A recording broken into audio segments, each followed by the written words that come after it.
Hi everyone, welcome back to my channel. My name is Catherine and this is Raspberry Reads. I'm going to try something a little bit different on my channel. I'm going to try a new series called Try a Chapter. This isn't a new idea from me. I've seen lots of people do this sort of content on their own booktube channels. I really enjoy Simon at Savage Reads when he does a Try a Chapter, and I recently watched a video by Shelley at Shellyish where she was looking at the highest and lowest rated books on her TBRs and then trying a chapter. And I just thought, you know what, I've got so many books just stacked in my office that I haven't got to, and it's going to take me a long time to get to them. And many of them I know I would like to read, but there are a few books on my bookshelf where I'm just sort of like, why do I have this? Am I actually going to enjoy it? Let's try it, and if it's not for me, then I can then pass it on to somebody else. So I decided to pick 3 books where I'm going to try a chapter or a few chapters depending on the length of the books, and then periodically check in with you to see how I'm getting on with those books, and then I'll let you know at the end of the video if I'm going to continue with them, in which case I'll include full wrap-ups in my end of the month wrap-up, or if I DNF them. So here we go. I've got 3 just books at random that are different genres. The first one, which I bought purely because of how beautiful the cover is called Ink by Alice Broadway. And this book says, there are no secrets in Saint Stone. Imagine a world where your every action, your every deed is marked on your skin for all to see. And Leora has something to hide. Ink is a story about love, loyalty, and the desire to live forever. It's a tale that gets under your skin.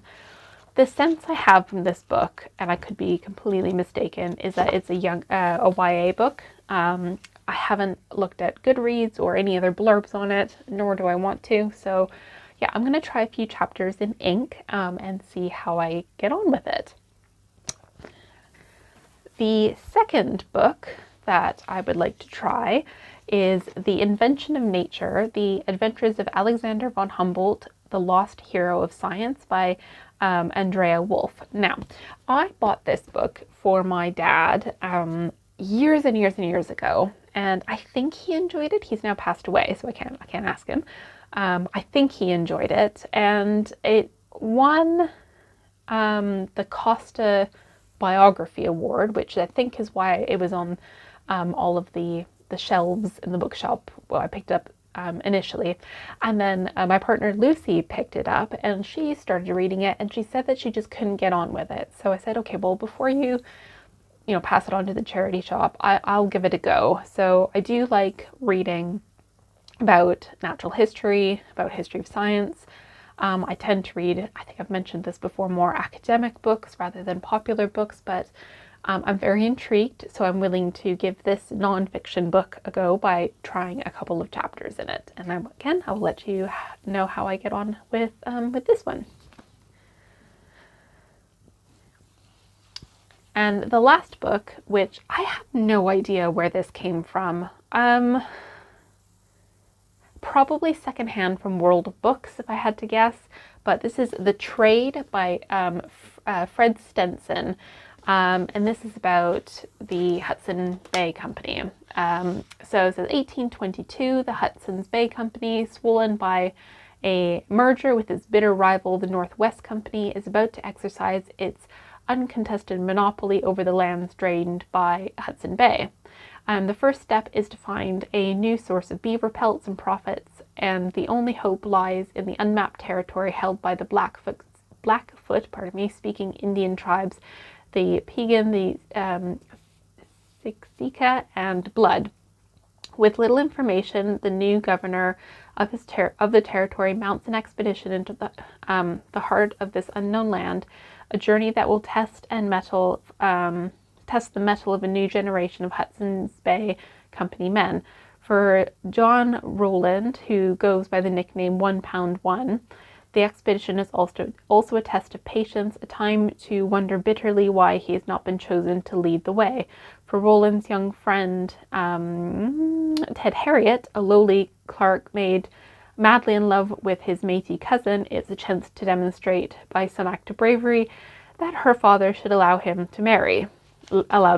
Harriet's journey on foot to the Missouri in winter begins in danger and ends in the iron grip of cold and starvation.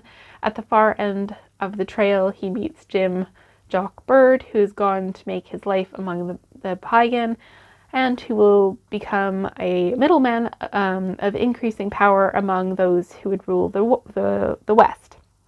Well, that was wordy. So yeah, this is about Canadian history and the Hudson's Bay Company and the fur trade. I have a feeling I'm not going to get on with this, even just reading that synopsis. It sounds very wordy and very male-centric, which is not normally my jam.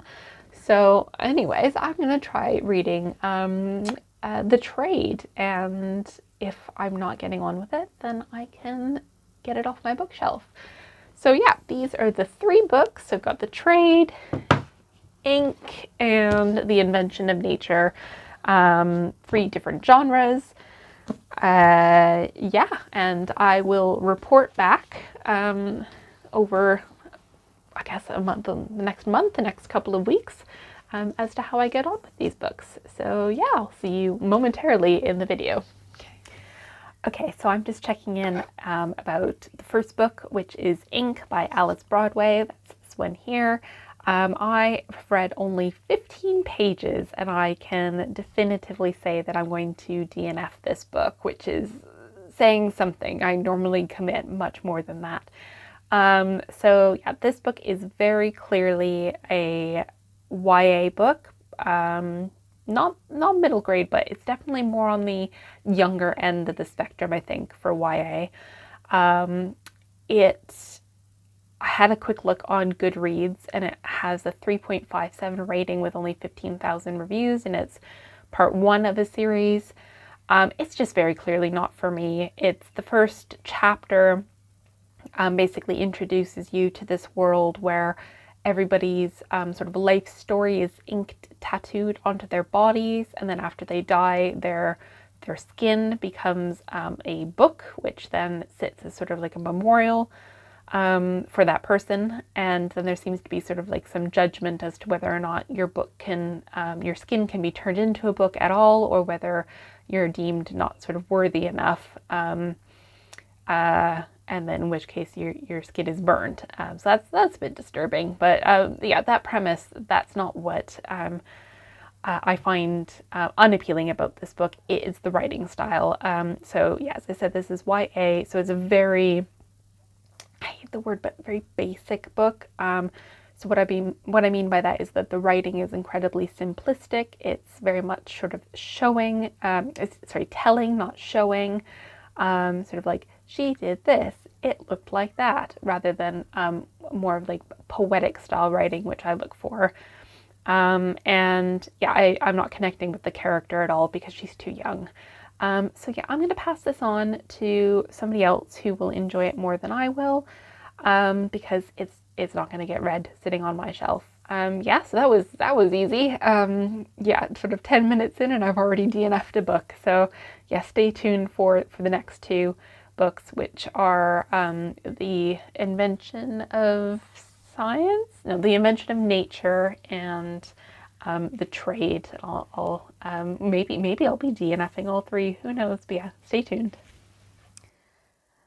Hi everyone. So I'm checking in on my try a chapter video, and so as I mentioned previously, I've already DNF'd Ink. That just wasn't for me. And then today I started reading The Trade by Fred Stenson. And I'm 20 pages into The Trade, and I'm really enjoying it actually, which is a bit surprising because I thought it would be not the right, I don't know how to say it, like too male focused for me, from what I tend to read, but I do enjoy reading about Canadian history, and yeah, I'm really interested so far. It's actually quite similar to Barkskins so far. I'm not entirely sure if I completely gel with Fred Stenson's writing style so far, but it has me interested enough that I'm going to keep going with it. So this book is set in 1822 in what is now Canada, and it's all about the Hudson Bay Company just after its merger with the Northwest Company, I believe it was, all about the fur trade. And at the point where we're at is basically the governor is about to set off on set up an expedition called the Bow River Expedition because the beavers have been overhunted and resources are depleted, so they're having to go further into kind of uncharted territory. And so that's where I'm at so far. I quite like the descriptions of some of the like living situations and even sort of physical appearances of the brigade, as he's calling it. It's basically the men who were employed in the fur trade, and just how haggard they seem and how dire the situation or living situation is. But yeah, so it's yeah, it doesn't have me completely hooked yet, but I am willing to persevere with the trade. So in terms of this try a chapter tag, I've tried I should say actually, there are no kind of clear chapters in this. There are separate sections on different expeditions, and it's sort of almost like a diary entry style. So I just read 20 pages as an approximation for a chapter. But yes, I've tried a chapter, and I'm going to continue with this one. I think what I'll do is I'll put this down for a while and try a chapter of The Invention of Nature, which is the third book that I'm trying, and then I'll report back to you on that one once I've tried that book. So yes, see you momentarily. Hi everyone, I'm just checking in again on my series for Try a Chapter, and I am reporting back on The Invention of Nature, The Adventure of Alexander von Humboldt, The Lost Hero of Science, and this is by Andrea Wulf.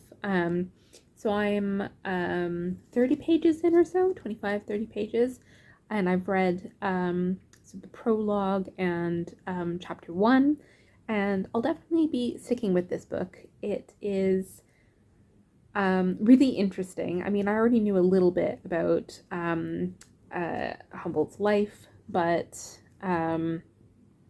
not in this amount of detail, obviously. I really appreciate the format of this book so far. It's got a really chunky bibliography at the end, and notes, so it is more like academically researched in that sense, and that's just more my jam. It's my personal preference. I really liked the beginning chapter, the prologue, because it got me interested in finding out more. Like just as an example, Alexander von Humboldt is the person who has the most places named after him, which I was not aware of. But yeah, so he's really important for sort of our understanding of the natural world, things like not food webs, but like nature webs, and how organisms interact with each other. The idea of different like climate zones, zoning in terms of plants and animal species where they inhabit. So yeah, very interesting book. I will keep going with it, so I'm definitely not going to DNF this one. I don't think I'm going to keep going with it right away. I think this one is more of a book to be savored than to rush through. So this is going to be one that I sort of dip in and out of over the next few months, maybe the rest of the year, because I don't want to rush it. But yeah, off to a really good start with this one. So I guess just to wrap up, the book Ink is the one that I DNF'd right away. And then I'm going to keep going with The Invention of Nature, and The Trade was the other one that I'll keep going with. I think I am thinking about The Trade a lot. So my feeling is that I'm going to go back to that one sooner rather than later and finish it. Whereas the Invention of Nature, I'll take my time with. Yeah, so I'm not going to wrap up these books in this video. This was mainly just to test the waters. I think this was a really useful exercise for myself. I definitely would like to do it again. I've got some more books on my shelf that I'm like, you know what, just take the plunge and try them out. And if they're not for you, get them off your shelf. Because they are sort of weighing down on me, like metaphorically. And I'd like to just sort of free up some space, literally. So yeah, I think this was a useful exercise and I would recommend trying it if you haven't already. And as I mentioned before, when I do finish these two books that I've decided to keep going with, I will include them in a monthly wrap up for you. So yeah, that's all from me for my try a chapter video, and I hope you're all doing well, and I'll see you soon in a new video. Take care.